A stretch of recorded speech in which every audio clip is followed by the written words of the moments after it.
Why you can't sleep and exactly what to do about it, step by step.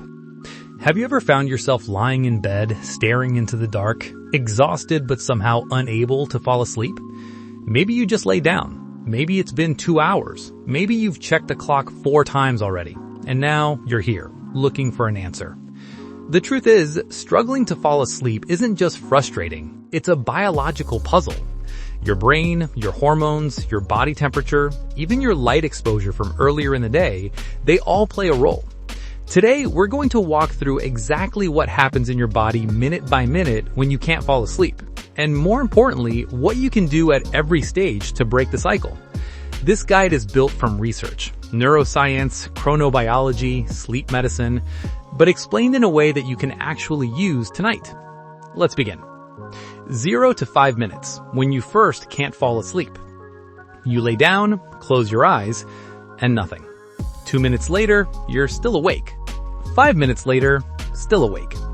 At this early stage, your best strategy is simple relaxation techniques. Because right now, your sympathetic nervous system, your fight or flight mode, is still active. Your body needs help flipping the switch to the parasympathetic nervous system, the rest and digest state where sleep becomes possible. One of the most effective methods is a mental body scan. Start with your toes, move upward through your legs, into your torso, relaxing each region deliberately, letting each muscle soften and unlock. Pair this with slow, deep breathing. For example, inhale through the nose for 4 seconds, exhale for 6. This lowers cortisol, reduces adrenaline, and slows your heart rate. This is your first line of defense. But if after what feels like 5 to 10 minutes you're still awake, there's something else going on.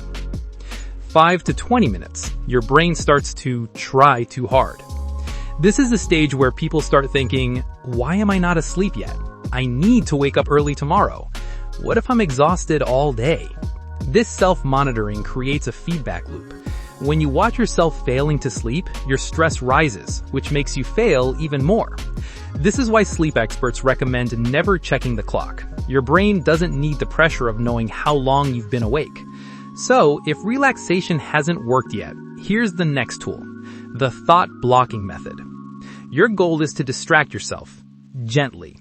It has to be something easy enough not to stimulate you, but challenging enough to interrupt ruminating thoughts. Counting sheep is often too simple. Instead, researchers recommend things like counting backward from 1,000 by sevens, naming a fruit or vegetable for each letter of the alphabet, or visualizing a calm setting in detail, like walking through a forest. These tasks occupy the brain just enough to disengage from stress, but not enough to keep you awake. If you do this and still don't drift off, 20 to 30 minutes, staying in bed starts working against you. If you've been awake for roughly 20 to 30 minutes, staying in bed actually becomes harmful. Here's why. Your brain is constantly making associations. If it notices that being in bed equals lying awake, anxious, frustrated, then your bedroom, your sleep sanctuary, becomes wired to trigger wakefulness. This is why insomnia often becomes chronic. Your bed loses its meaning. So, around the 25-minute mark, if you still haven't fallen asleep, get out of bed. But with one essential rule. Do not turn on lights. Typical indoor light, even a small lamp, can be 100 to 250 lux. That's enough to increase heart rate, disrupt melatonin, and shift your circadian rhythm. Even a dim hallway light can impair sleep quality. So replace bright lights with low-intensity amber lighting, or ideally, none at all. Now that you're up, 30 to 60 minutes, low stimulation activities only. You're now in a stage where the key is to break the rumination cycle while avoiding stimulation. Avoid TVs, phones, tablets, any screen, even with night mode. Instead, pick something low stimulation and analog, like reading a paper book, gentle stretching, listening to ambient music, meditating under amber light. Meditation in particular has enormous benefits. It doesn't just calm the brain, it can actively train your stress response over time, improving sleep quality in both the short term and long term. Do this for 30 to 60 minutes, and then evaluate your body. If you feel sleepy, return to bed. If you feel bored or frustrated, stay up a bit longer. Never force sleep. Sleep cannot be commanded, only encouraged. 1 to 2 hours. Consider hunger, but with care. At this point, something else might be keeping you awake. Hunger.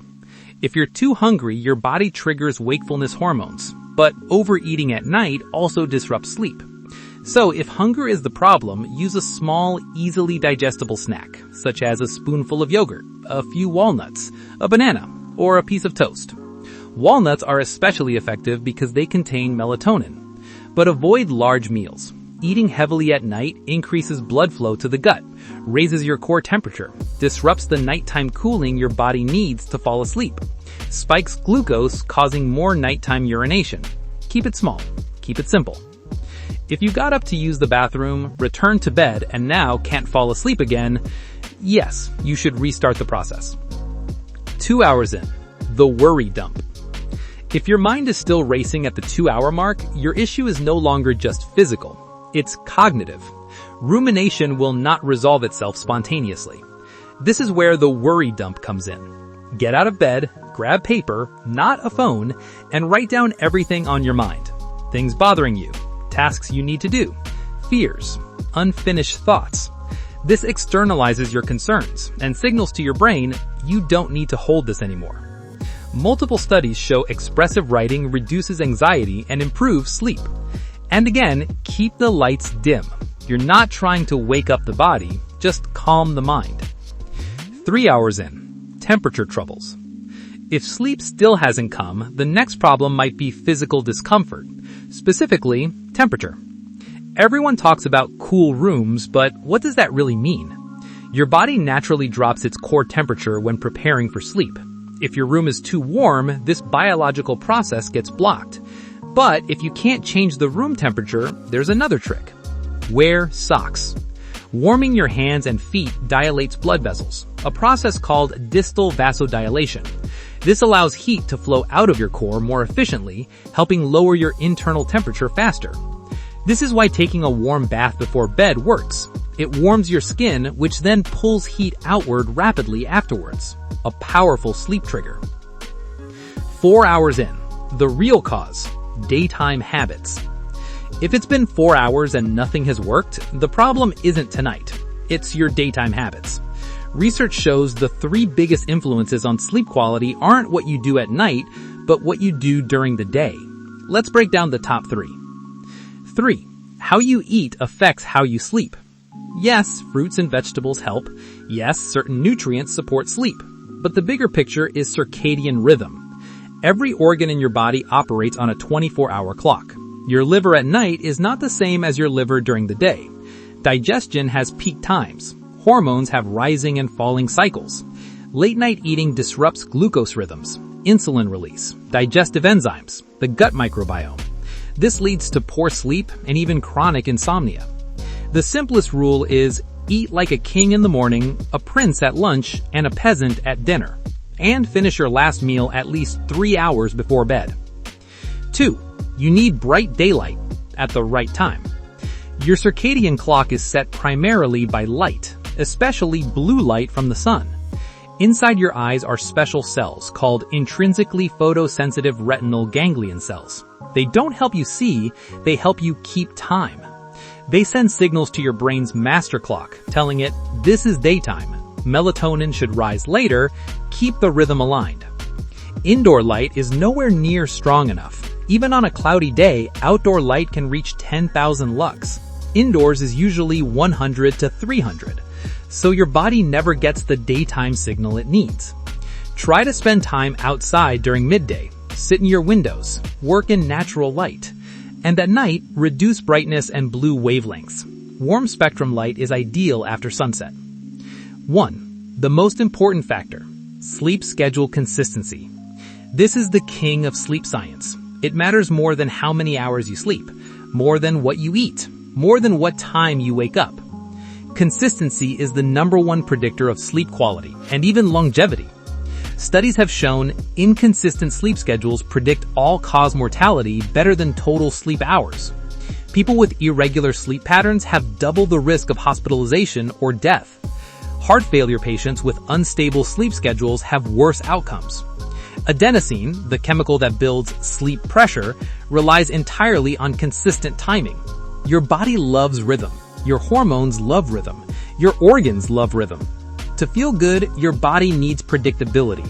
If you're normally awake at 7 a.m., your body will prepare to wake at 7 a.m. even on weekends. When your schedule shifts, this system breaks. Find the bedtime and wake time that you can follow almost every day.